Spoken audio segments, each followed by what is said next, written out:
किसी गांव में एक किसान रहता था। इस संसार में वह बहुत ही गरीब था। उसके पास जमीन का एक छोटा सा टुकड़ा था जिस पर वह खेती करता था। उसका गुजारा अत्यंत कठिन तरीकों से होता था। एक दिन सूरज की गर्मी चरम सीमा पर थी, परंतु किसान हमेशा की तरह खेत में काम कर रहा था। पसीने से लथपथ किसान बुआई के लिए खेत जोत रहा था। इसी बीच खेत में खुदाई करते समय जमीन से एक बड़ा सा लकड़ी का बक्सा मिला। किसान ने सावधानी से बक्से को निकाला। पहले तो उसके समझ में नहीं आया कि बक्से का क्या करें। आखिर उसने बक्से को खेत के बाहर रख दिया। उसे साफ करके जो रोटियां वह घर से लाया था वह बक्से में रख दी और अपने काम में जुट गया। दोपहर को जब वह खाने के लिए रोटियां निकलने के लिए बक्से के पास गया तो हैरान रह गया। उसमें रोटियां ही रोटियां भरी हुई थी। तब किसान को पता चला कि वह जादुई बक्सा था। उसमें जो भी चीज डालो उसका 80 गुना होकर बाहर आता। जैसे एक मूंगफली का दाना डालो तो तुरंत उसमें से 80 दाने निकल पड़ते। किसान ने तृप्त होकर खाना खाया और उसके बाद किसान संतुष्ट होकर बक्से को घर ले आया। बक्सा मिलने के बाद किसान बहुत खुश था। उसे लगा कि उसके सब दुख अब दूर होंगे। वह लालची नहीं बल्कि धैर्यवान व्यक्ति था। उसने बक्से का दुरुपयोग नहीं किया। उसे जब भी किसी चीज की जरूरत होती तो बक्से से तुरंत प्राप्त कर लेता। समय गुजरने के साथ साथ उसके बक्से के बारे में गांव के जमींदार को पता लगा। जमींदार बेहद लालची था और उसे लगा कि ऐसी ही जादुई चीज पर तो उसका अधिकार होना चाहिए।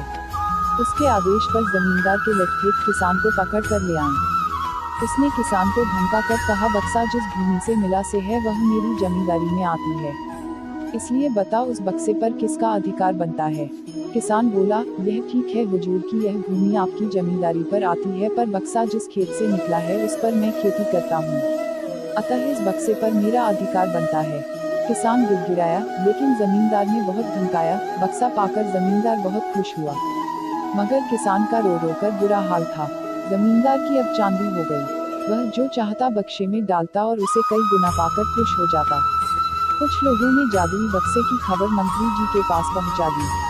पहले तो उसे विश्वास नहीं हुआ, फिर उसने अपने विश्वस्त सेवक को बक्से की सच्चाई परखने के लिए भेजा।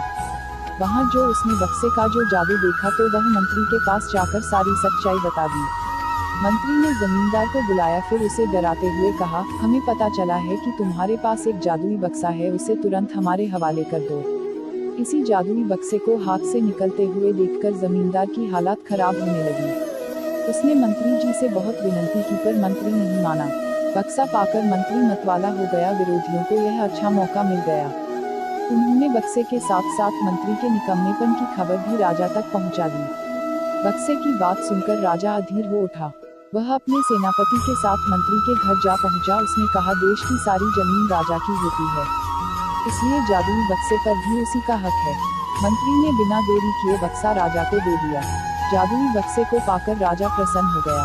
सबसे पहले राजा ने जादुई बक्से की मदद से अपनी खजाने की वृद्धि की, फिर राजा को उस बक्से की सुरक्षा को लेकर चिंता हुई। राजा हर कीमत पर उस बक्से को अपने साथ रखना चाहता था। राजा ने सोचा कि इसका रहस्य ज्ञात करना चाहिए कि आखिर इस बक्से में है क्या। यह जानने के लिए राजा उसमें प्रवेश कर बैठा। जब बाहर निकला तो उसके पीछे पीछे 80 राजा बाहर निकले। असली राजा का कुछ पता नहीं चलता था। वे राज सिंहासन में कब्जा करने के लिए एक दूसरे से लड़ने लगे। यह जानकर किसान को बेहद दुख हुआ।